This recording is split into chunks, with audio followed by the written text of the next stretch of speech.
In my previous video about resale value of EVs, I stated a few facts and that video was received very well. Thank you very much for that. I thought I need to put some figures behind those facts and make another video which can take the resale value of an EV and see how the total cost of ownership pans out over the number of years of owning an ICE car versus EV. And that's what we will cover in today's episode. Hello everyone, welcome to Green and Clean YouTube channel. My name is Vittal.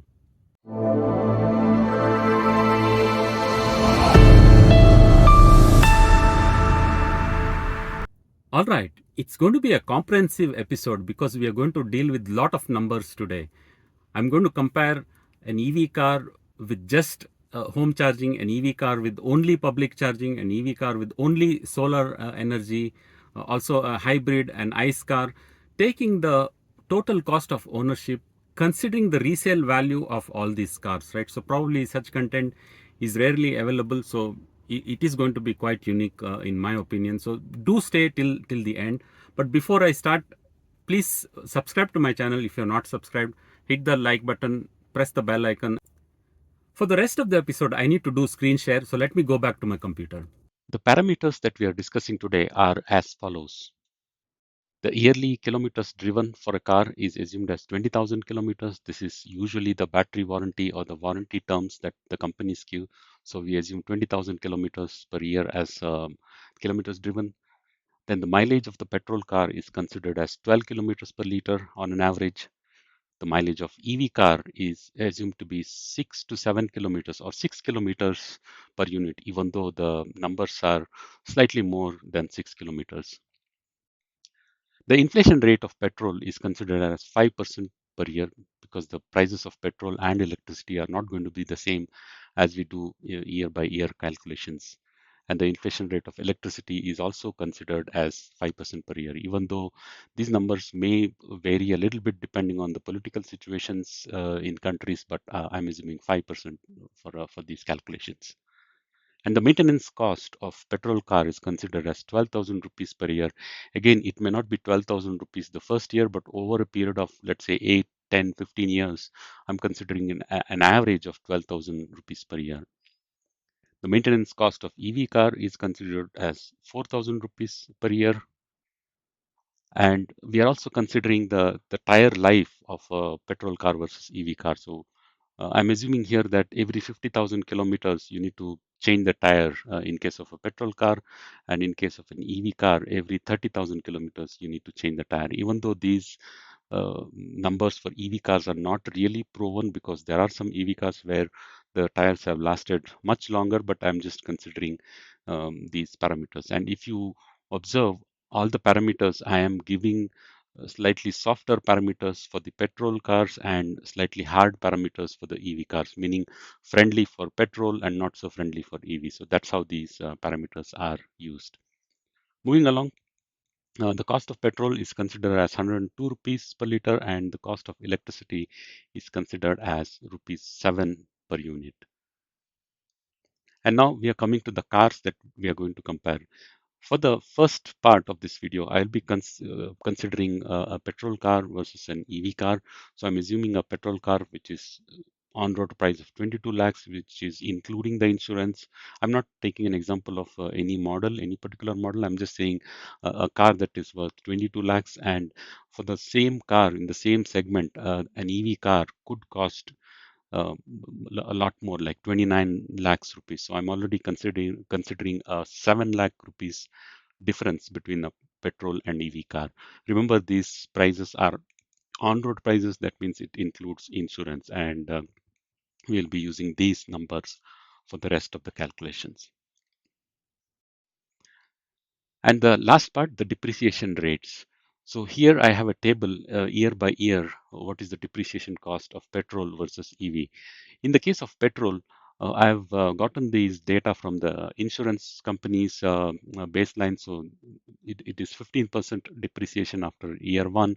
After year two, it is 20% depreciation, 30%, and like that. In the case of the EV, we don't have a mature depreciation charts like how you have for the petrol and ICE cars.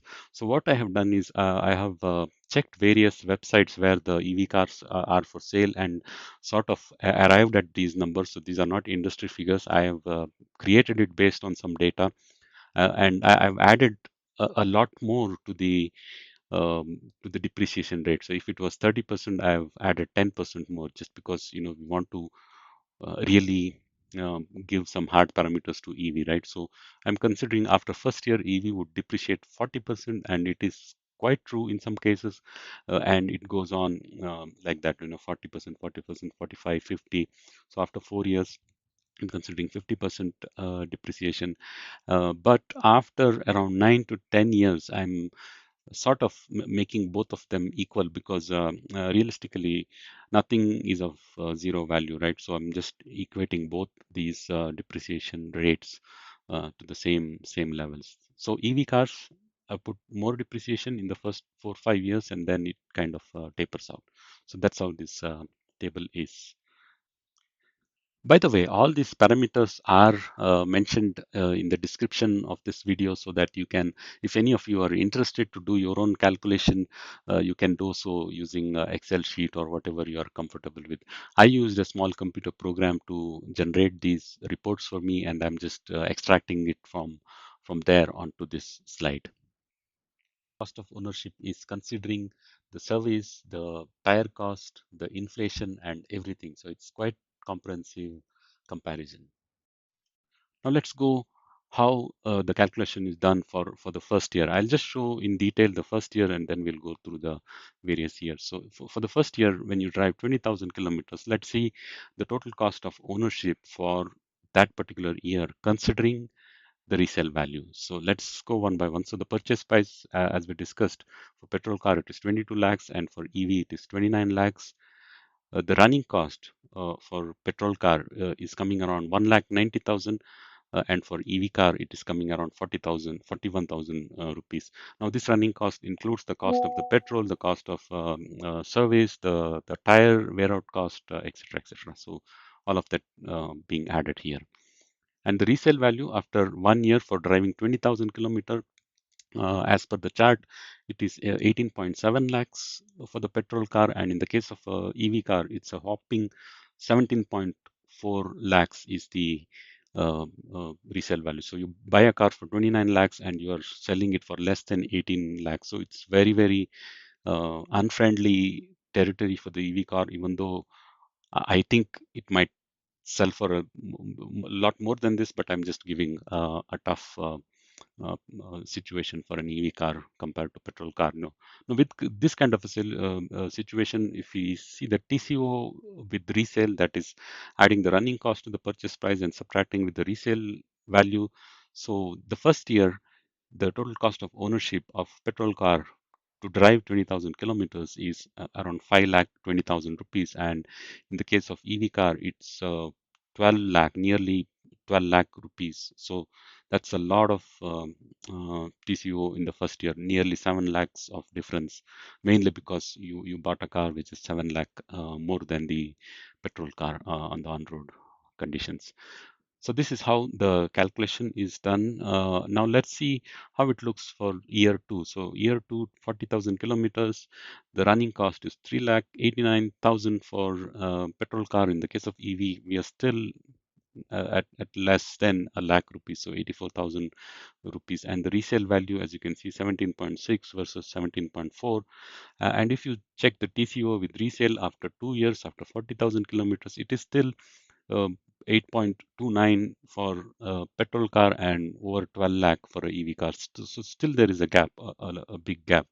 And if you go on for the third year, this comes to around 12.58 versus 14.35. So as you can see, the gap is narrowing between petrol and EV car as you drive, as you go deeper and deeper. So third year, 60,000, already it is pretty much catching up, even though not exactly catching up. So you can see the main reason for that is the running cost. So nearly 6 lakh rupees for a petrol car versus just 1 lakh 30,000 for a EV car.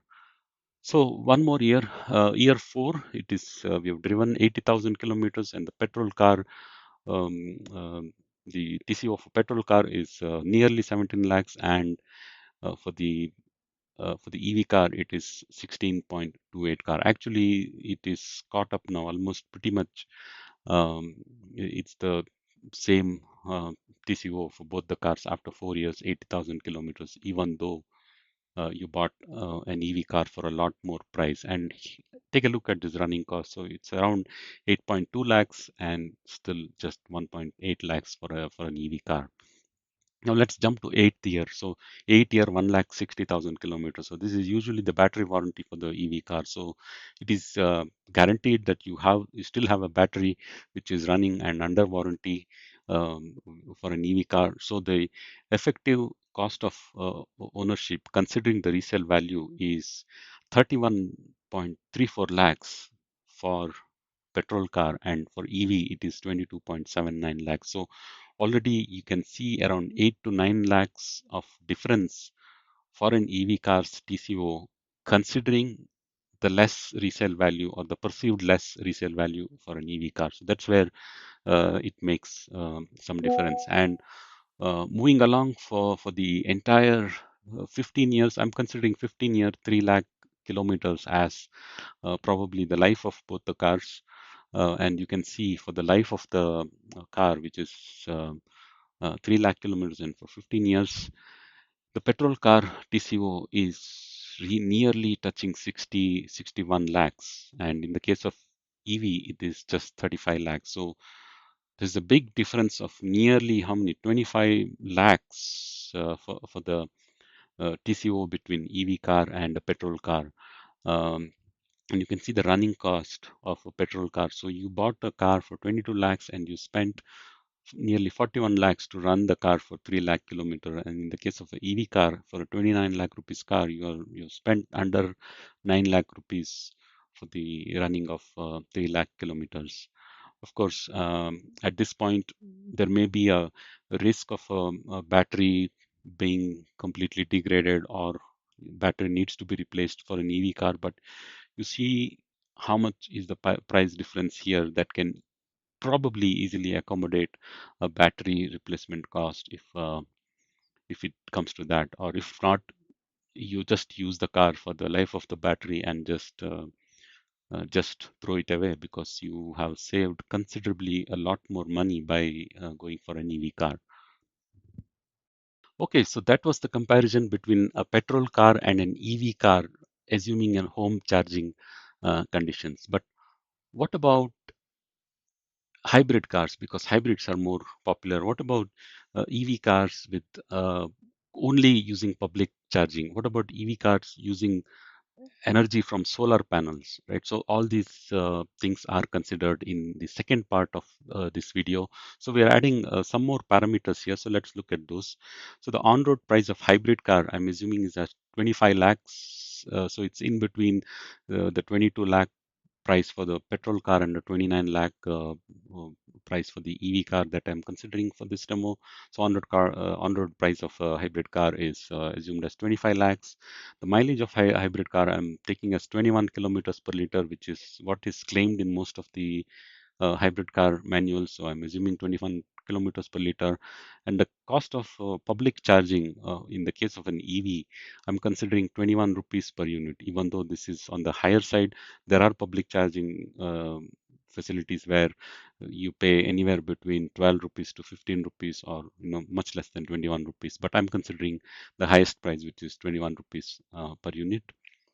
And then considering the case of a solar installation, if somebody has a home and a space in the roof, he or she can easily install solar panels on the roof. And for a capacity of 1 kilowatt of installation, I'm assuming 75,000 rupees as the installation cost.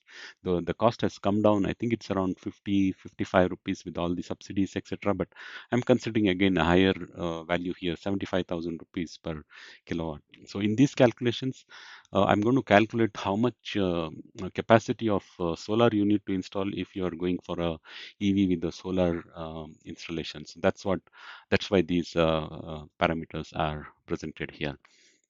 So let's go to the next slide, which is a whole lot of numbers. I will try to explain this one by one. So here I'm considering for 15 years, just like the previous case, a petrol car, a hybrid car, an EV with the home charging, 100% home charging, an EV with the 100% public charging, and an EV that is running with solar generated electricity, right? So these five broad categories of car, and how does it look each year? So first year, you can see here, 5 lakh 20,000 is the TCO. Considering the resale value of the car, it comes to 4 lakh 92,000 for hybrid. For EV, it is 12 lakh. EV with home charging is 12 lakh. EV with public charging is 12.48. That's because you're using a slightly more expensive public charging infrastructure. So you pay about for 50,000, nearly 50,000 more for charging. And then EV with solar, it's 13.51 lakhs. This is the highest because I'm considering the one-time installation cost of solar, which comes to roughly about 1.5 lakhs for the kilometers that you're in. So by the way, this is again yearly 20,000 kilometers is the assumption here. So if you go along like that, so you will see I've kept pointers at 4 years, 8 years, and 15 years uh, lineup.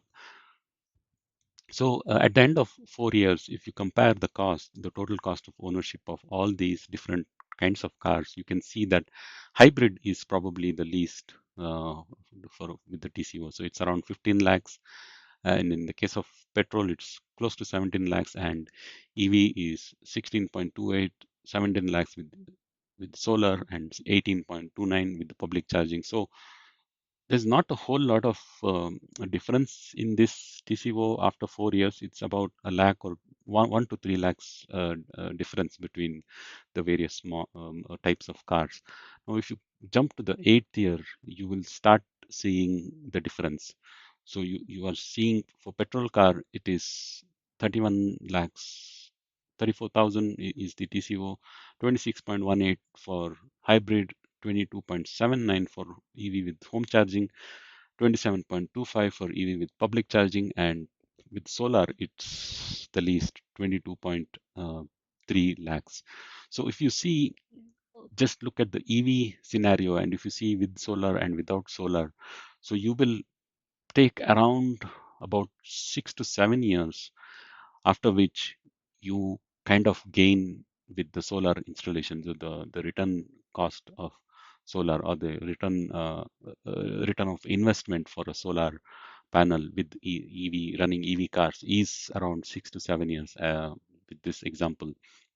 And if you keep moving along for the 15th year, so you have seen the petrol car, which is almost 61 lakhs of total cost of ownership. Hybrid is around 47.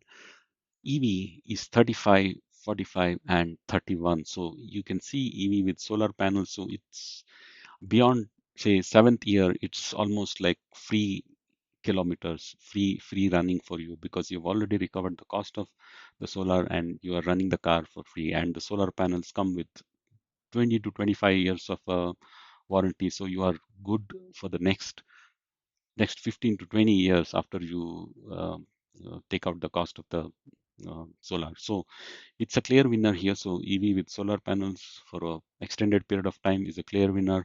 If you're looking at a very small periods of time, let's say first 5 years, you are trying to sell your car, then it's probably the petrol and the hybrids which you should look for. But if you're looking for EV, you should either own it for a longer period of time like this, or you should drive a lot more than 20,000 kilometers, maybe 30, 40,000 kilometers. If you drive it, then these numbers will kind of even out, maybe in the third, fourth, 5th year, or something like that. I don't want to go into deep calculations, but just this is what I wanted to show you in terms of total cost of ownership of different types of car, considering their resale value.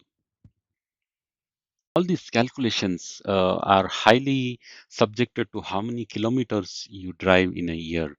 So I've considered 20,000 kilometers, which is a standard warranty sort of conditions. But if you're somebody who's driving a lot less than 20,000, let's say somebody driving 5,000, 10,000 kilometers a year, then you are better off just using petrol or a hybrid, because the cost of EV cars, financially you're not going to gain much. But if you want to enjoy the EV cars with their silent NVH and more torque, and if you want to have some fun riding EV cars, then you should go ahead and do it. Also, you can contribute to the environment in your small way, even though for driving 5-10,000 kilometers a year, you're not really causing not much of pollution through your commute. So again, it is these examples. So somebody having a fleet of cars for commercial purposes will drive a lot more than this, and in those cases, you will clearly see that EVs win very, very early in the game. Not 4 years, not 8 years, but a lot quicker than that. But I don't want to cover all of that in this one episode and make it very, very long. So a quick summary from the point of view of total cost of ownership. If you drive less than 10,000 kilometers a year, don't buy EV. Go for ICE or hybrid, because that makes more sense. If you drive 20,000 kilometers a year and already have an EV, don't sell it for first 4 years, because you will lose a lot of money. If you drive 20,000 kilometers a year and have an EV, after 10 years, resale value of the EV will not matter, because you have already saved so much on TCO. If you drive more than 20,000 kilometers a year, you are better off in an EV. That's about it for today. I hope you liked this episode. If you found something interesting, something contradicting, or you want to pass on some feedback about this episode, do let me know in the comment section. I will try to answer as much as I can. So, thank you very much for watching till the end. See you again in other episodes of Green and Clean YouTube channel.